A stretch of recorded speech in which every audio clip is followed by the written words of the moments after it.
And we are live here in the Storycraft Cafe. Thank you all for joining us today. I'm Hank Garner, your host, as always. Today, I'm super excited to welcome Jon Bassoff to the show. Today, everyone give Jon a round of applause because today is release day for his brand new book called The Memory Ward. And boy, Jon, I'm sure you are a nice guy. Um, but this book, it's kept me up at night a couple of days. So Yeah, which, as an author, that's we kind of wear that as a badge of honor, that but wow, what a ride this book is. Congratulations on release day and welcome to the show. thank you. I appreciate it. Yeah.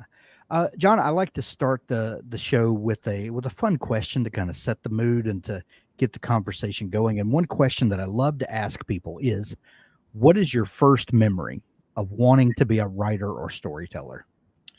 Wow. When I was young, my dad used to show me all sorts of old film noirs. Like he Mm. loved all those Humphrey Bogart movies, Oh and yeah. so he showed me Maltese Falcon and so forth. And so I was really into the detectives at a young age, but I also I was always fascinated by the bad guys too. So Yeah. um, I remember my first story that I wrote. I was probably about eight, or my first detective story I wrote. I was probably about 8 years old, and I still remember a line from the story. And as an 8-year old, I was really proud of this line. The main character worked for the Missing Persons Bureau, and he said, "I worked there until the agency told me to get lost." And I thought that was just the greatest line ever. And so I knew I wanted to be a writer at that point. Of Um, course. yeah, and so I wrote a lot of those little detective suspense stories when I was in elementary school, and then I kind of stopped for a long time. Um, and I took maybe about a 15-year break from writing until I discovered it again. So that was, you teed up the next question perfectly. What brought you back around? Because for most people who show an aptitude for it, it writing always kind of lingers, even if it's in the back of your brain. Did you just completely dismiss it, or was it this nagging thing that held on, and what brought it back around for you? Well, I mean, I grew up in a educated family. My dad was an English professor, and he Okay. did some writing. My mom had some books published in nonfiction books in psychology. So maybe there was a Okay. little bit of rebellion of not wanting to follow in their Understood. footsteps necessarily. But it's funny, I ended up at the University of Iowa, which is a great writing school. I didn't go there for creative writing, but I decided I wanted to be a journalist. I was really into sports in high school, and so I wanted to be a sports journalist. But while I was there, I got on the school newspaper, and in addition to writing sports, they had me write some columns and so forth. And so I kind of got my writing chops back a little bit that way. And then it was funny after college. At the advice of somebody, he asked me to pick up this book called "The Killer Inside Me" by Jim Thompson. And Jim Thompson was this. He wrote sort of these pulpy detective type novels in the 1950s, but they were so different from everything else that was being released at the time because he really wrote from the point of view of the psychopath. And so I read this book and I couldn't believe it. Because I was so used to reading books where, the main character is a nice person and you can trust the main Yeah. character and all that. And here we go. This main character is a sheriff, but he's killing people. And I was like, man, I want to do this. This sounds fun. And so that summer, I guess I was maybe 22 years old, somewhere around there. That summer, I decided I'm going to do this. And so I wrote my first manuscript, and it was just a completely derivative ripoff of the Jim Thompson book. It wasn't very good, but it got me. I learned the discipline of sitting through and writing an entire manuscript, and I probably wrote another 5 of them before I felt comfortable enough finally beginning to submit some to agents and publishers. But it was a process for sure. So the old cliche is that preachers' kids are, the worst behaved kids on the planet typically. So an English professor's kid naturally is drawn to serial killers. That makes perfect sense. Perfect sense. Well, Yeah. I got my dad as a teacher, and then my mom was a psychologist. So it Right. was, Oh, you were doomed from the beginning, weren't yeah, you? I had no chance. Yeah, I love it. I love it. So, you talked about when you first began writing and the being derivative of your and kind of wearing your influences on your sleeve, so to speak. Um, we talk about that sometimes in a negative light, but how else do you get started if you aren't emulating the things that you're attracted to? And you like, sometimes you have to kind of wade through everybody else's voice until you find your own. Oh, Um, totally. Yeah. y- Yeah. can you speak about that just for a minute? Sure. Yeah. I remember it's funny. I talk about those first like five, manuscripts that I wrote that, Hmm. that I didn't do anything with. And each one kind of was influenced by what I was reading at the time. So the first one was, kind of trying to be Jim Thompson. And then Yeah. I read The Stranger by Camus, and Mhm. the next book I wrote was very philosophical and had kind of a similar narrative structure. And then I started getting into some of the Southern Gothic writers, Flannery Oh yeah. O'Connor, William Faulkner, and so forth. And so there was a lot of shifts there. And I think what happened is eventually I had enough influences that I think when you imitate enough people and you do it badly enough, you develop your own voice. And so I think my imitating those different and such different Camus and Jim Thompson and Flannery O'Connor, very different voices. Sure. And as I kind of took all of those into my life and into my writing life, I think that bad imitation became my unique voice. And then I finally felt comfortable enough that, yes, I've developed kind of, I don't want to say unique voice, but I've developed something that's my own, that I feel like I have ownership of. Yeah. Well, at what point do you recognize what your voice is? I've talked with a good many aspiring writers or people that are practicing their writing, and finding their voice is a difficult thing to explain to someone and to to tell them what to look for. Like what are the hallmarks of the writer's voice, and how do you know when you've kind of embodied your own voice? Man, that's a good question. I mean, I guess you can think of it like with actors, when you're completely aware that an actor is acting, it's probably Mhm. not great acting.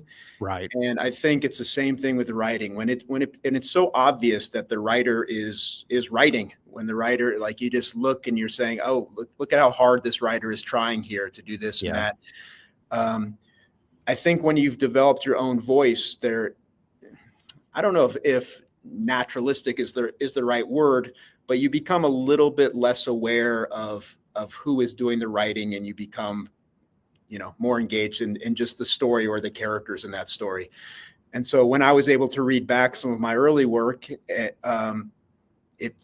just felt right. It felt like what I'd been trying to do.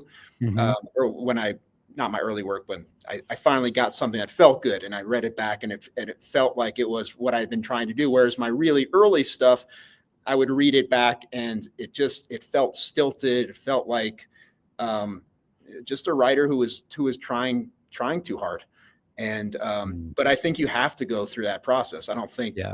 I'm sure there's some prodigy musicians and prodigy athletes. I'm sure there's some prodigy writers, but I think for the most part, it's about putting in the hours, putting in the work, and developing that sense of storytelling Yeah. that appeals to an audience.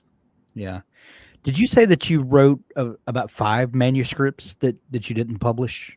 Yeah, Yeah. I've still got them in my back pocket, and I wouldn't want any of them to be published, but uh, Well, what's interesting to me is I've done over 2,000 author interviews over the last decade and a half or so, and the vast majority of those people have I mean, so much so that it's become kind of a saying, the trunk novel or the desk drawer novel.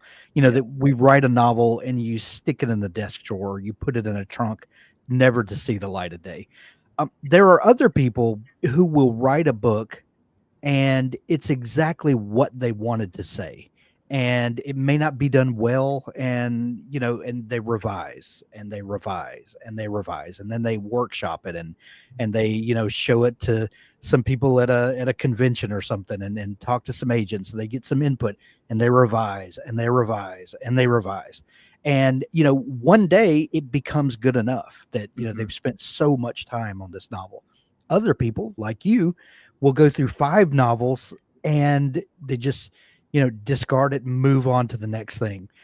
What do you think it is? And maybe this is an unfair question, but I'm going to ask it anyway. What do you think it is that that differentiates an idea worth working on versus an idea that you just had to get out and then you've moved on to the next one?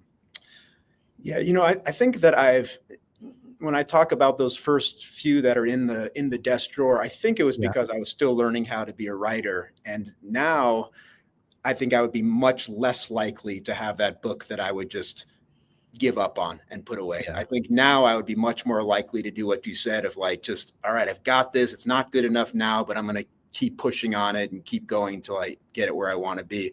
I just think at the beginning for me, I can't speak for a lot of others, but for me, it was sort of a lack of confidence and not feeling like I necessarily belonged in the big game yet.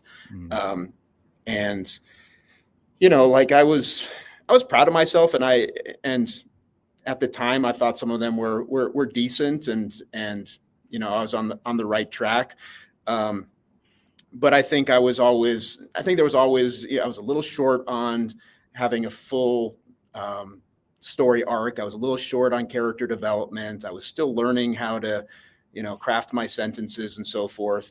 But on the other hand, I feel like each of the novels that I write, even though they're very different from each other, I'm always kind of dealing with the same obsessions that I've always dealt with. So each, most of my novels, even from those very first ones that I wrote, deal with memory, deal with violence, deal with identity.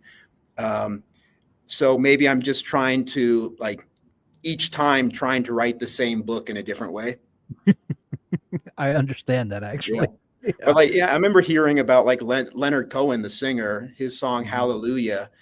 I think I heard he was having a conversation with Bob Dylan, and he asked Bob Dylan, what's the longest you've taken on a song? And Dylan had said, well, on this one song, it took me three months or whatever. And Leonard Cohen was too embarrassed to admit that he had been working on this song Hallelujah for years, and he never, he was always changing it and adding things to it and never satisfied. I think I've learned eventually as a writer that, that you've got to let go and just say, all right, here it is. It's not perfect. I've never written a perfect novel. Every time I've released it, I've always wished that, it didn't quite get where I wanted it to be, but it's good enough. Right. And you have to let go. Novelists can be obsessive. And there's one thing on wrestling with 100,000 word manuscript for 5 years versus a 4-minute song, for a decade. That's pretty intense. Yeah. Yeah. So, from the time that you read that story about the twisted sheriff, and is that kind of when your passion woke up for because looking over your catalog, all of your books, while not being similar enough, like you said, there are themes that run through your stories. It was part of you finding your voice, also you kind of finding your niche and where you fit. If we use the bookstore analogy, kind of the shelf that you belong to. Yeah, I think that book gave me permission to write in a way that I didn't know you could write, and so it gave me permission to write from the point of view of somebody who is a little bit crazy. And for whatever reason, I've always, it's I don't think I'm that crazy, maybe a little bit crazy, but my narrators and my protagonists, I've always had an easy time writing from that point of view of people who are just not quite right. And every time that I've tried writing things with kind of more of a heroic lead, it's just felt contrived and hasn't worked for me. So I think there was some permission there, but you know, I've always been somebody who loves the arts and is, you know, gone and seen movies and listened to tons of music. And, you know, there was a movie I saw when I was, I guess, 13 years old. I don't think my dad should have taken me to see it, but it was a movie called Angel Heart. I don't know if you ever heard of that movie. Oh, but yes. Yeah. Oh, yeah. With what's her name from the Cosby Show? Yeah, it's with Lisa Bonet. Lisa Bonet, thank you. Yeah, and then it has breakout of the. It's got Mickey Rourke and Robert De Niro, and so I saw it, and I guess I was just at the right age to see it because I was so influenced by it, and again, no spoilers, but it's got like a. Well, it's been 35 years. It has been 35 years, but maybe someone's going to see it now. Right. But the main character, Mickey Rourke's character, is not reliable, and he's not a good person. And I always, you know, ever since I saw that movie, I think it was always in the back of my mind, like I want to do something like that. I want to have it. I want to create my protagonist where there's some kind of a twist where my protagonist ends up being what you didn't expect him to be. Right. And so, you know, so even though that book, The Killer Inside Me, I think got me at that immediate moment to start writing, I think there's lots of influences that were just kind of building up inside me unconsciously that led to the, you know, writing the books that I wrote. Gotcha. One thing well, before I ask this question, you talked about music and things like that influencing you. Are you the kind of writer that can write to music? Some people have to have dead silence, and I think that's a little odd. I think my brain is a little too obsessive to just sit in silence while I write. But do you have a favorite psychobilly playlist that you write to? I do listen to music whenever I write, but it's always music without words. So so I'm kind of in between there. Like I can't have total silence, but I also can't have words. So I'm usually, depending on the mood, listening to some dark classical stuff, you know, some Beethoven or something. I love this guy, Vaughan Williams. He's an English composer, and for whatever reason, his stuff really strikes me. Brahms. And then I listen to a lot of jazz when I'm writing as well. Some bluesy Coltrane and Miles Davis and that kind of stuff. I leave the psychobilly music and the other stuff that I love for when I'm working out or just sitting there in my room wanting to listen to something. But yeah, I'm always listening to music, and it's just like I've got my different things. In the evening when I'm reading, I'm listening to one thing. When I'm writing, I'm listening to something else. When I'm working out, I'm listening to something else. Gotcha. Back to the question I was going to ask you a minute ago. One thing that I am absolutely fascinated by and in love with hearing people's stories about is the moment of creation. You know, at one point in time, the Memory Ward, your new book, did not exist. It just didn't exist. Then either a character walks onto the stage of your mind and you think, well, who are you and what are you up to? Or, you know, some people will see a news story or, you know, read it, if anybody gets the newspaper anymore, you know, or online, and you start playing the what if game, you know, well, what if this happened? And then, you know, you'll kind of get a cast of characters. And then all of a sudden, in some intangible way, the Memory Ward does exist. And then it's your job as the author to dig down and excavate it and dust it off and polish it up and all of that until it becomes a book. What was that first moment of creation? And for the Memory Ward specifically, but does your general creative process, does it begin the same way each time, or is it a different experience? I mean, there's definitely some mystical magic in that creation process where you're literally starting with nothing, and then just out of thin air are creating some story. And then, you talk about, like, it's always, you know, mentioned today, the Memory Ward comes out. It's always such an amazing feeling to know that at one point it was nothing. And then today, people are reading it. And Right. I had one book, I got to do a little book tour when for a book called Corrosion. I went to France, and I remember my French editor said, I mean, just think about this. At one point, you were sitting there in your room with just a couple of ideas and began to write something down. And then now, thousands of miles away, people are having your story in their brains. And I was like, that's a good point.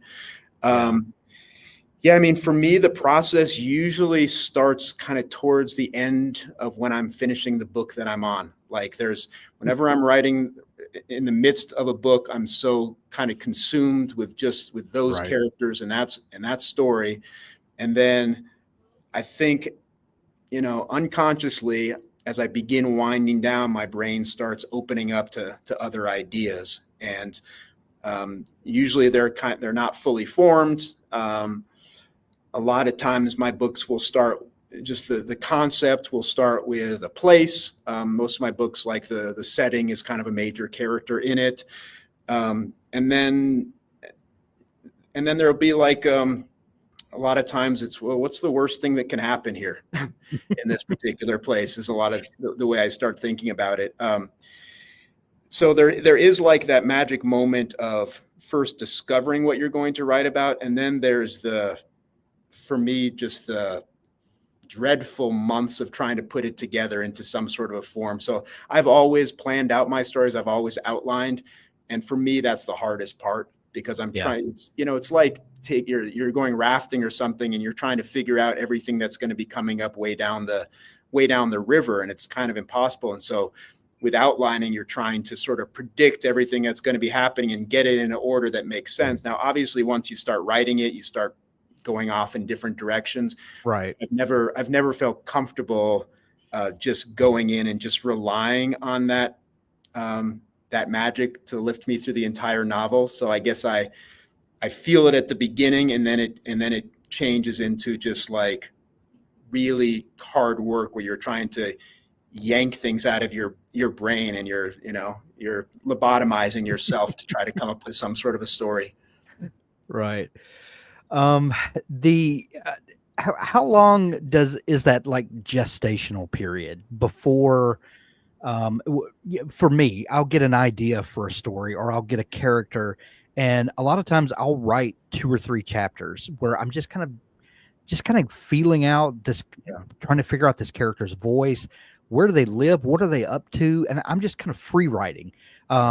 And then, kind of when I have some of that stuff settled, then I can go back and make a plan for what this is going to be. But I usually discover that kind of just through this weird mystical process that is writing. But do you have like when you first get the idea, how long do you kind of stew on that before it starts hatching and you start seeing a story kind of fall out in front of you? Yeah, I mean, it depends on the novel, I guess. Sometimes it comes quickly, where all these ideas just seem to flow into one another, and then I'm able to, like, from the time I get the idea to the time I start writing is a real short period of time, just a few weeks. But most of the time, it's like I'll get an idea, I'll begin writing. So like I'll have my phone, I'll have the notes app, and I'm always just kind of writing down different scenes or just weird things and putting them in there, and then trying to put them together.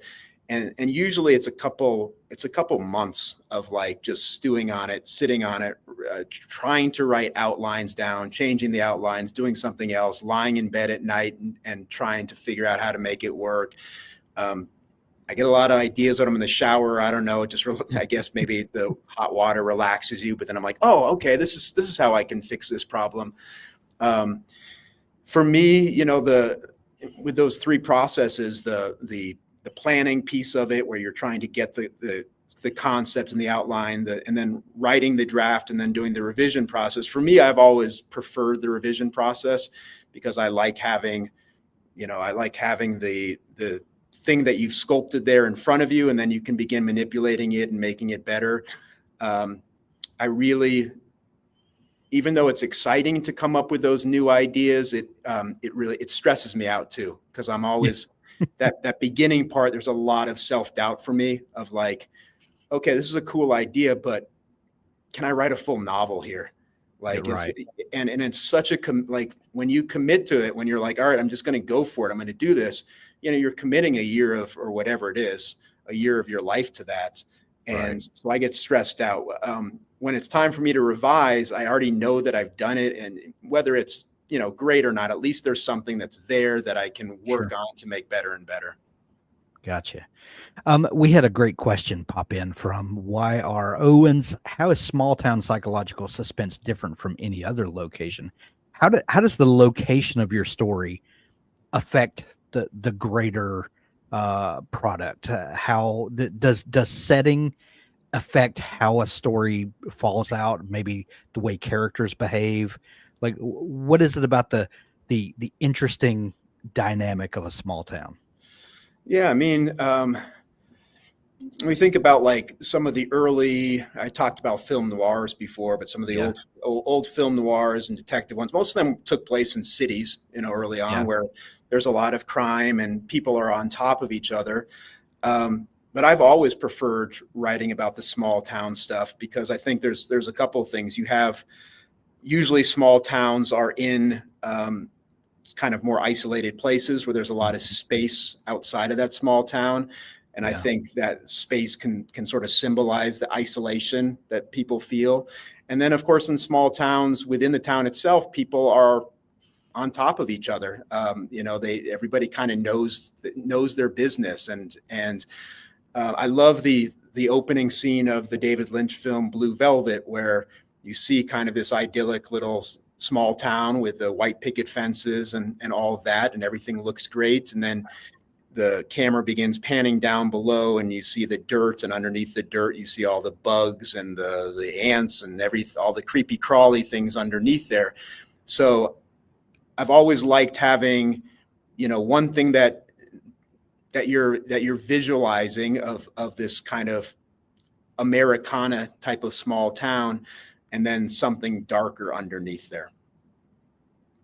I'm glad you mentioned David Lynch, because that's exactly the touch point that I kept coming back to reading The Memory Ward. This feels like a David Lynch show that I'm watching. It's there's a creepiness that you can't quite put your hand on, and it's like idyllic but not, you know, there's something untrustworthy about it.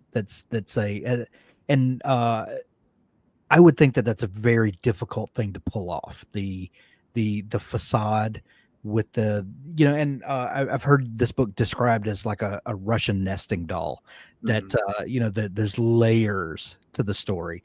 How do you start thinking about the layers? And you know, does a lot of that come through in the editing process? You know, in the revisions, do you start kind of adding all the aspects that take you deeper, or was the layered nature of this story, did you kind of conceive of that from the beginning? Yeah, I conceived of the layered nature of it from the beginning.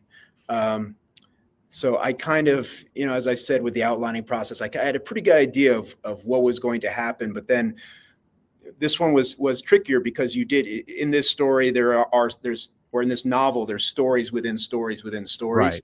And so as the writer, I needed to know, all right, each of my characters has lived their lives in you know, in sort of in the chronological order. So I need to know what that chronological order is for each character, what happened when to them. And then what did the other characters know about those characters, and when did they find out things? And then what do I reveal and keep away from my readers as well? So it becomes kind of a complicated thing where you don't want to give too much to your reader. But you don't want to make it so obscure that the reader becomes super frustrated and stops reading. And then you want to do the same thing with your characters. You want your characters to be not always know exactly what's going on and be confused. And the characters in the memory ward are certainly that. You know, they begin sensing that something is not quite right. And you had mentioned this, you know, idyllic town, but it becomes clear early on that something's not right. And there's these little things, and you know, and when people are smiling too wide, it makes you nervous. And there's too many people who are smiling and too many people who are saying good morning, and it just makes you uncomfortable. Right.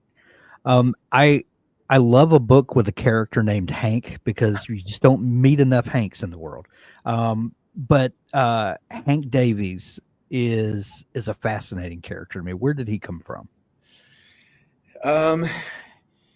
Yeah, I mean, without giving spoilers, because when I did conceive of the novel, the two things that I had were, number one, this type of a town where there's secrets going on, and then I had the reveal, which I'm not going to give out here. But I wanted Hank Davies. I wanted my main character to be an everyman, and that goes back in as I mentioned, I love those film noirs from being a kid, but one of the main characters or archetypes in film noirs is the everyman, who then kind of keeps getting deeper and deeper into something, finding out information that he shouldn't find out, making decisions that make things worse. And so Hank Davies is he's a mailman. He's very connected to the town because he's walking around the town all the time.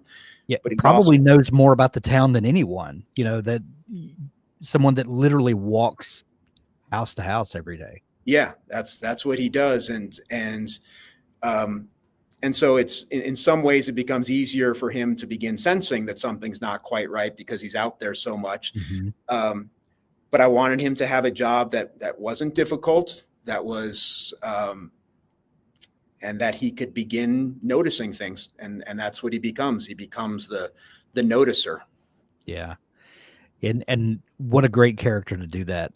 You mentioned a minute ago that you knew the reveal from the beginning. And so obviously you knew how the novel was going to end, or at least kind of the big crescendo, maybe not the final paragraph, but do you typically know the ending of your novels before you begin writing?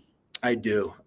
So at the very least, I always know how my novel is going to begin and how it's going to end. Same. I talk to people who say, I have no idea how this is going to end, even mystery novels. And they're like, I'm just writing to find out myself. And to me, that's a little more chaos than I choose to live in. I agree. And I as I said before, I just don't trust myself that I could pull it off. And maybe I could, I don't know.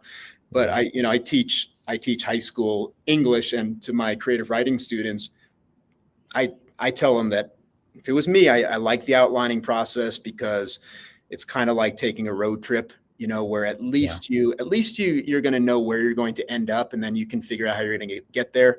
But if you just jump in the car and just start driving wherever you want to drive, like sometimes it might end up awesome and you might end up with a great trip. And then other times you end up in some ditch somewhere with all your money gone. So, I like to have an idea. So with this novel, I had that kind of the opening scene and the opening town and the ethos of this town. And then I had a pretty good idea of how things were going to finish. Although you're right, I didn't know the exact last paragraph. But for some of my books, I even know that. I know, like, all right, this is the exact way I want the book to end. This is like the sentence that I want the book to end with, and then I'm just trying to get there. I like the analogy of the road trip.